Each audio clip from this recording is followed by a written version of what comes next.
কাশফুল কত করে ভাড়া নিল? কত করে? 1700 টাকা। আপনি আসছেন কাশফুল থেকে? হ্যাঁ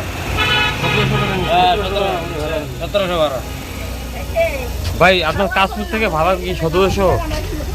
ভাড়া কত আপনার? আগে তো 600 টাকা 600 টাকা কাউন্টার থেকে পাঠাইছে আমরা 1700 কাউন্টারের লোকের নাম্বার আছে, পারলে কথা বলতে পারেন।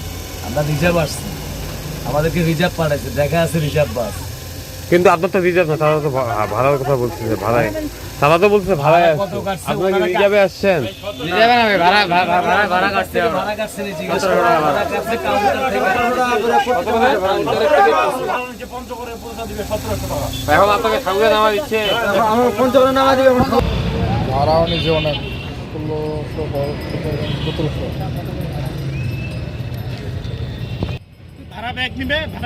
ভাড়া কোনো কিছুই দিত না ভাই, এগুলো দিতে না, এগুলো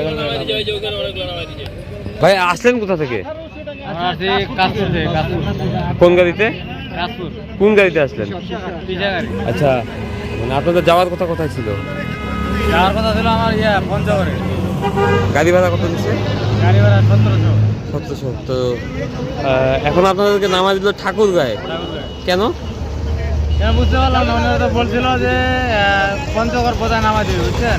কিন্তু এখন তো ঠাকুরে নামা দিল, কোথায় গাড়ি আর যাবে না। সবাই তো এই মানে একই অবস্থায় আছেন।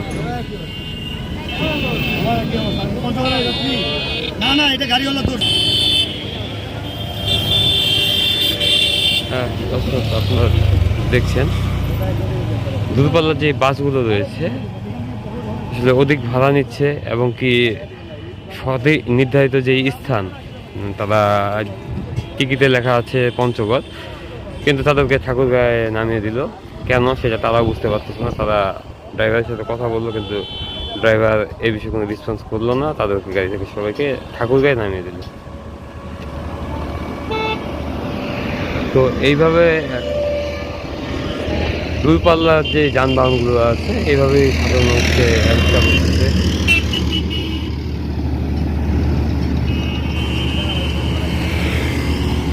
দর্শক, আপনারা দেখছেন ঠাকুরগাঁও থেকে ঠাকুরগাঁয়ের বর্তমান পরিস্থিতি।